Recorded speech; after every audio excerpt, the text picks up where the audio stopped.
give us a little bit of history of like how you started photographing and how long it's been and how just a brief background of your practice, how it's changed.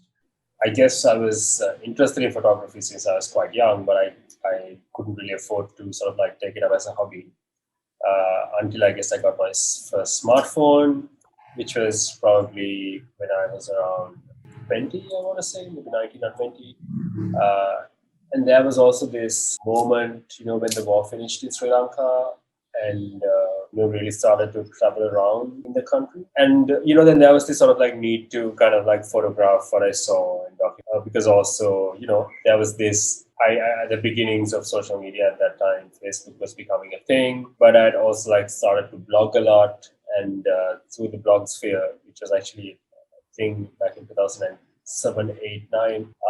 Photography was like this niche thing, and I had a few friends who were photographers, so I just started being interested in making images, just in a very sort of a casual way, just to document my travels and stuff like that. And I think maybe it was after a while that I started realizing that the images that I was taking was very different to what was there on Flickr and stuff like that. So I was like not really sort of like a highly polished technical kind of like image taker. I guess what I started realizing was that they were just kind of like documentations of little kind of like signs and symbols that I've been seeing. So I guess part of it's also spiritual in a sense of sort of like interpreting the world around you in a certain way, in a way that helps you kind of like subvert dominant narratives in a sense. So to sort of like think about, for example, the built environment itself kind of like producing juxtapositions and visual kind of like contradictions that undermine sort of like the hard and fast sort of ideologies that are sort of like placed upon it, overlaid on it. It's like, for example, the narratives of development in the city are constantly kind of undermined by a torn poster, sort of like playing with, I don't know, a sign in a shop or something like that. There are all these like visual ironies that are all over the place that speak to something bigger or speak to something more sort of like diffuse or even like spiritual in the world around us. And I just started noticing these things. And I was just using photography as a way of like documenting them, just to remember them. So I guess that's how kind of Instagram started, because I wanted a platform to kind of share these things. And Flickr, which is the only kind of like photo sharing app, wasn't really sort of like up to the task, because it seemed to kind of want like different kinds of photos. And Facebook was very much more in the whole social kind of like space. There's only so much you could push Facebook with like abstract kind of like things. So I think when Instagram came, that became like the most convenient thing for me also, because it was super instant, right? So all my photos were from my phone. It was actually quite a funny story. I mean, it was right after the war, and I found this like body, which is not normal, but we did find a body by the side of the road. We told the cops, and I hung around while the cops rooted around. And then finally they took a statement from me, and then they asked me to come to the courts complex in Colombo, which is situated in this very old not Portuguese, like Dutch area of the town. It's all these old Dutch buildings. It's a very sort of scenic, typically Instagrammable kind of like a decaying kind of like neighborhood with a lot of other kind of like things going on. So I thought, I've never been here before.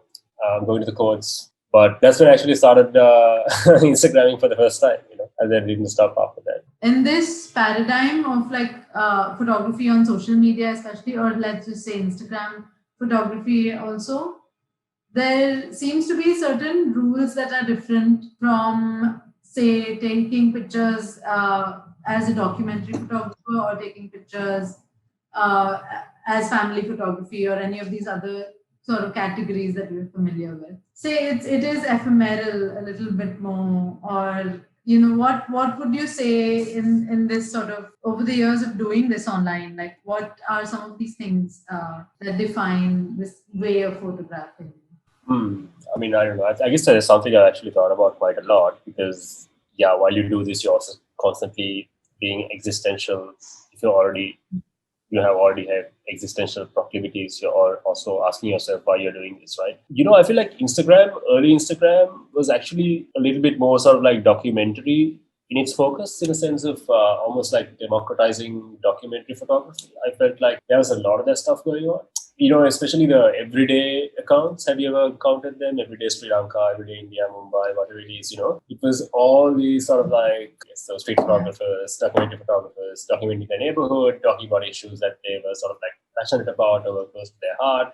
You had this sort of image sort of caption thing, sort of like becoming a thing. And I was doing that quite a lot, right? Because I was also a journalist at the time, and I was interested in photojournalism, and I was doing photojournalism, and Instagram became like a major platform for me to do that. So for me, in those years, it was also, whilst also being a space for documenting these signs that I was talking about, it was also like a very much okay, I can actually do something in terms of like talking about sort of like social issues on the platform, right? So it was also very much about, okay, boom, I talk about maybe addiction, so I talk about maybe ethnic violence or whatever it is, and write about it. I did feel like, early Instagram had that sort of like, tendency to sort of like be about more left field images, as opposed to Facebook being very much about all your friends and your family and like your social cloud, and Flickr being about like the beautiful nature, photography, and whatever it is. While Instagram kind of had that, but it was mostly there was all this this decay porn stuff like that Nathan Jurgensen talks about a lot. He talks about how hipstermatic then segues into Instagram, and there's this vintage sort of like filter, which is obviously it's transformed quite a lot, but I think Instagram even as an organization changed a lot, right? I mean, I remember they used to send us Insta Meet kits boxes, so they would identify certain members of in communities across the world, right? And they would encourage them to organize Insta Meets, and so they would actually send us Instagram. It'd be a box, and there'd be like all these like fun goodies like badges and maybe a T-shirt or two or a mug or whatever it is. And the idea is you set up a day, you get all your Instagrammer friends or whatever it is to come to a particular place, and you do a photo walk or whatever of your neighborhood, and you document it. And it's just like you have a hashtag for it, and it becomes this Insta Meet that you do every 6 months. Yeah, so the platform actively encouraged that kind of like community-oriented, neighborhood-oriented sort of like getting together, which is what Instagram really was actually about as a social sort of like space. It was about kind of like thinking about the world around you in a bit more of a way that expressed a bit more concern about society.